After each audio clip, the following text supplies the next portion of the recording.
Halo semuanya, kembali lagi bersama info.co, info seputar TKI Taiwan. Oke guys, masih bersama saya Kinas Moro di info TKI Taiwan.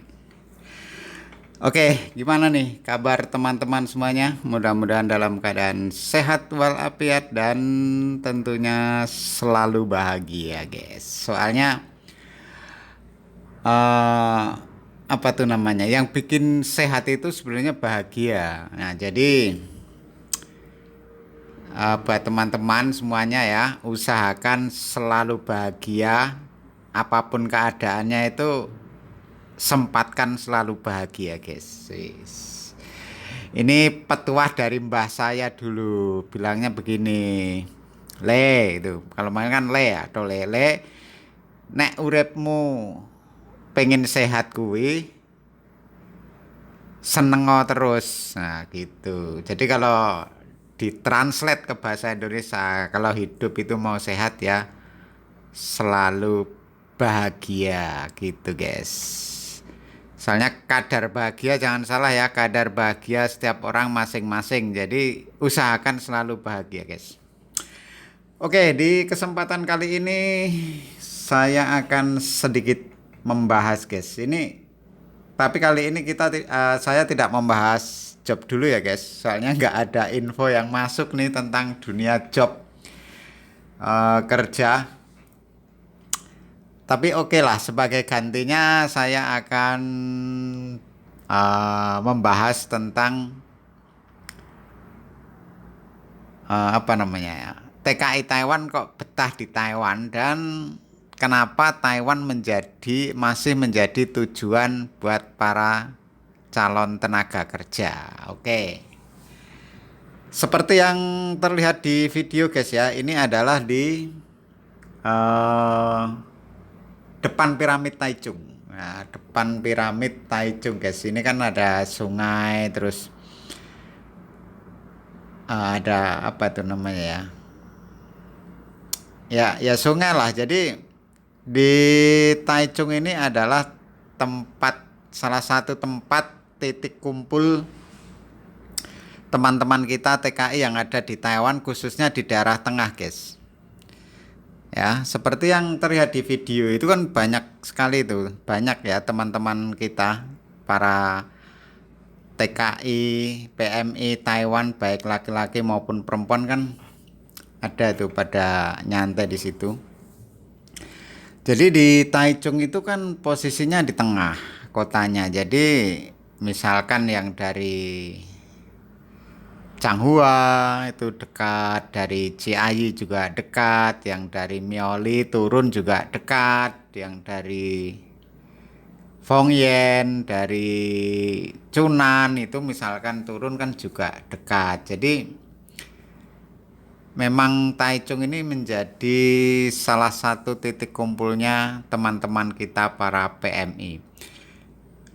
Di samping itu kan di mana? Di Taichung itu di piramid itu ya guys, itu kan banyak outlet-outlet kebutuhan Indonesia ya. Maksudnya apa? Penjualnya itu banyak orang Indonesia, jadi komunikasi itu kan gampang ya. Ya, seperti yang terlihat di video guys, itu adalah gambaran. Nah, gambaran kita-kita para PMI yang di Taiwan itu memang perlu refreshing guys ya. Ya, jadi inilah refreshingnya para PMI yang ada di Taiwan kan ya hanya sekedar begitu, duduk-duduk ya, ngobrol nyantai bersama teman, bersama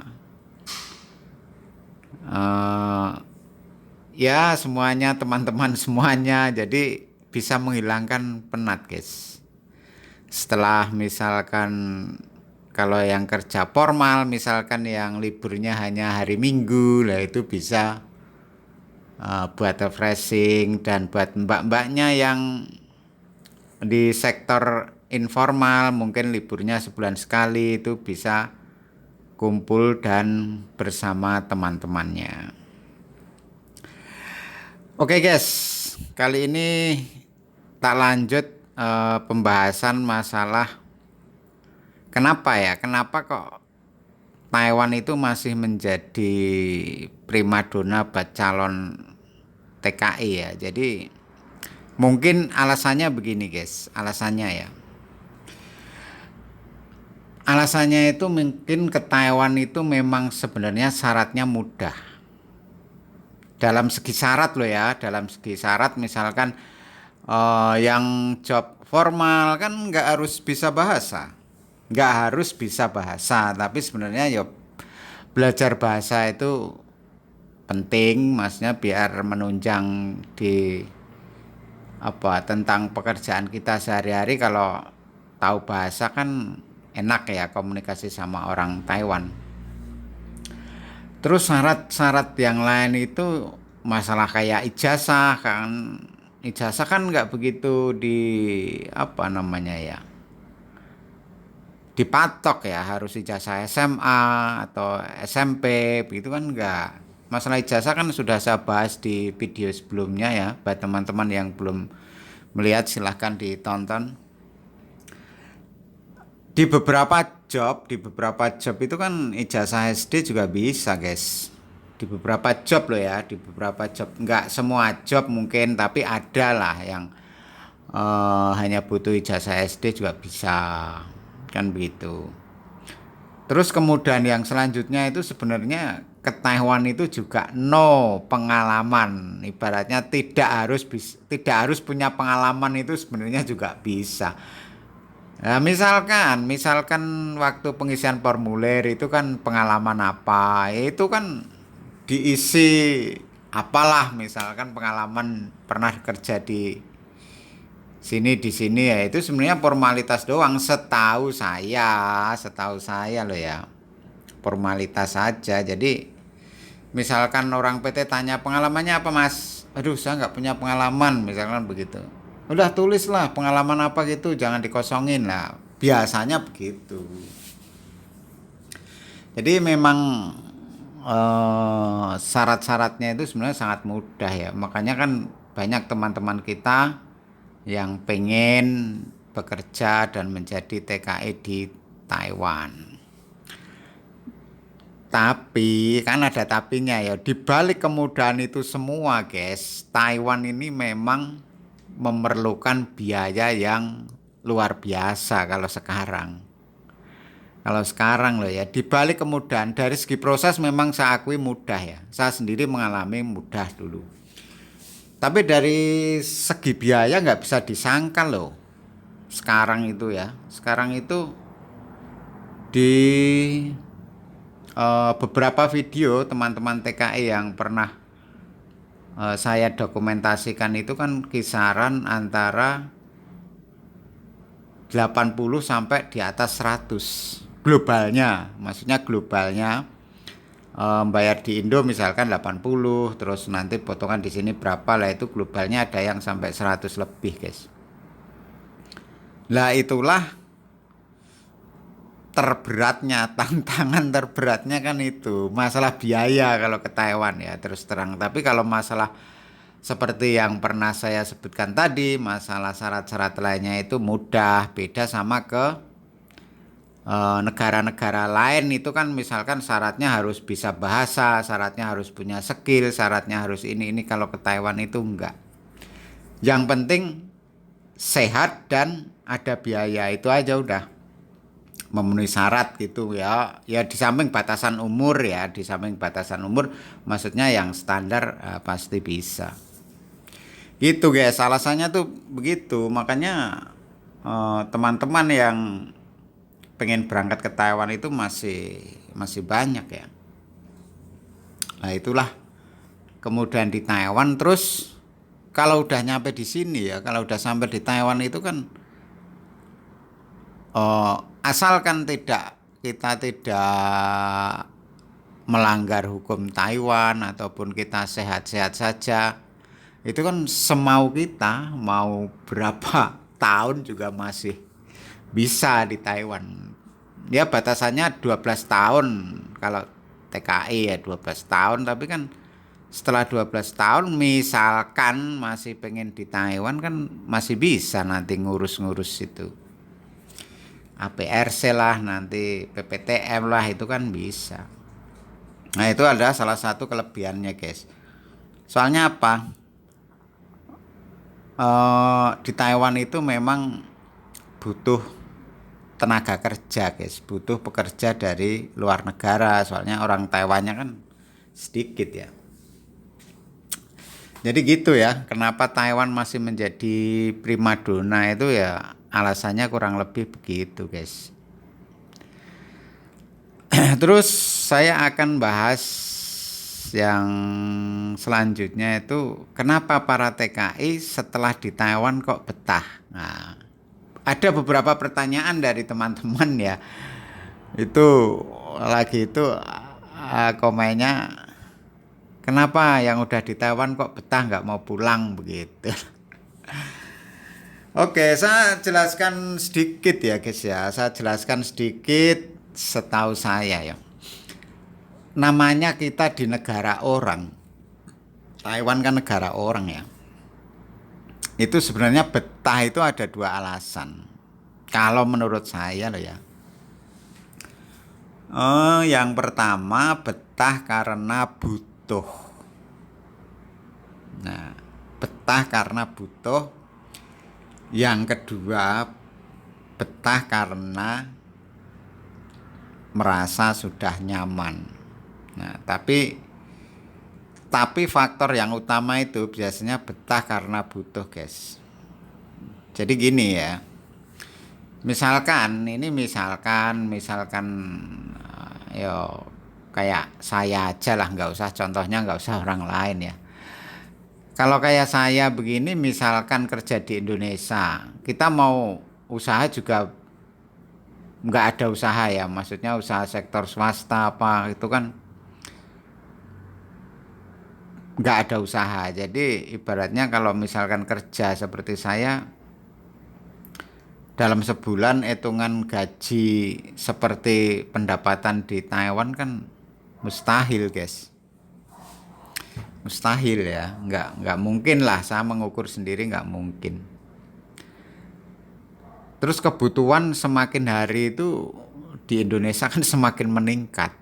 Kebutuhan hidup itu kan semakin hari semakin meningkat. Jadi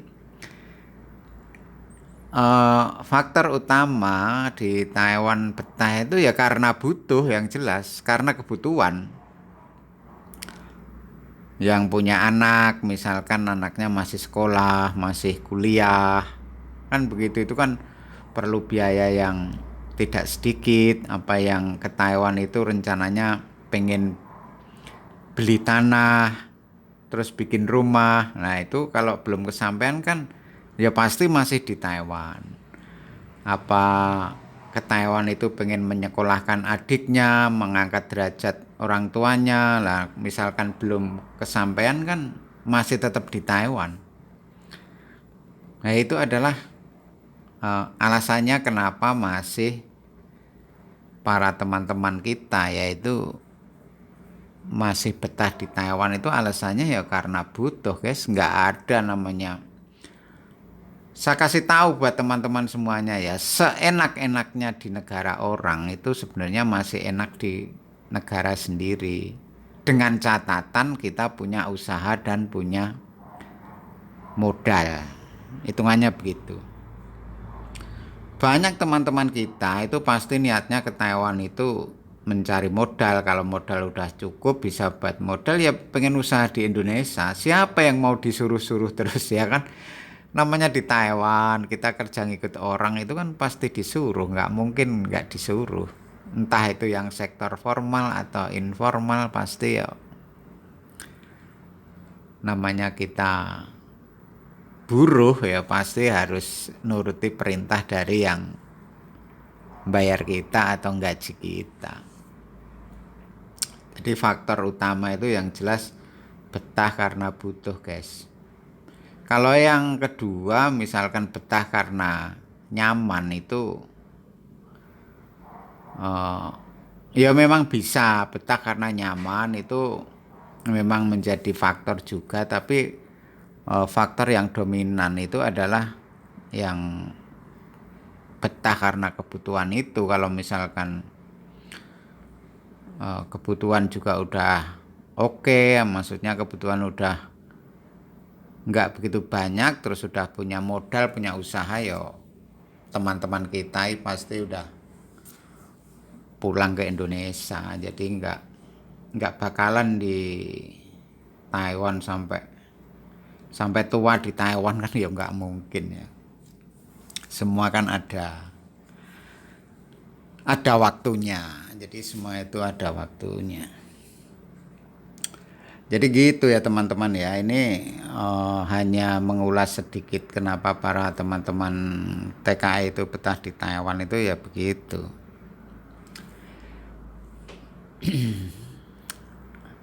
Oke teman-teman, yang masih di Indonesia ya, yang mau proses apa yang udah proses lah, semoga jobnya segera turun dan terbang ke Taiwan. Ini kita kalau udah di Taiwan itu hari Minggu ya kayak gini guys, itu pada ngobrol-ngobrol nyantai ya seperti dalam video inilah, ketemu teman terus makan-makan ke warung Indonesia apa gimana. Jadi apa namanya ya, bisa menghilangkan kepenatan lah, bisa menghilangkan apa namanya menghilangkan rasa apa itu ya, rasa lelah pikiran. Nah jadi kalau udah ketemu teman ngobrol begitu kan, pikiran rasanya udah tenang gitu. Oke guys, gitu aja ya. Video dari saya ini adalah mengulas kenapa kok Taiwan masih menjadi primadona buat teman-teman, dan kalau udah sampai di Taiwan kenapa kok pada betah ya, alasannya seperti yang saya utarakan tadi. Jadi pada pembahasan kali ini saya tidak bahas job karena tidak ada info job yang masuk ke redaksi info.co guys. Jadi mohon maaf buat teman-teman, ini adalah video pembahasan tentang TKI Taiwan juga, tapi tidak membahas masalah job. Oke ya, terima kasih buat semuanya, mudah-mudahan dalam keadaan sehat walafiat. Barangkali video ini ada manfaatnya, bisa buat menjadi gambaran buat teman-teman yang mau ke Taiwan. Oh di Taiwan itu begitu ya, oh kehidupan di Taiwan kayak gitu ya. Nah, melalui video ini dan melalui omongan saya, mudah-mudahan ada manfaatnya buat kita semua. Oke gitu aja, terima kasih buat semuanya. Tetap sehat, jaga kesehatan. Sampai ketemu di video-video berikutnya. Bye-bye. Terima kasih.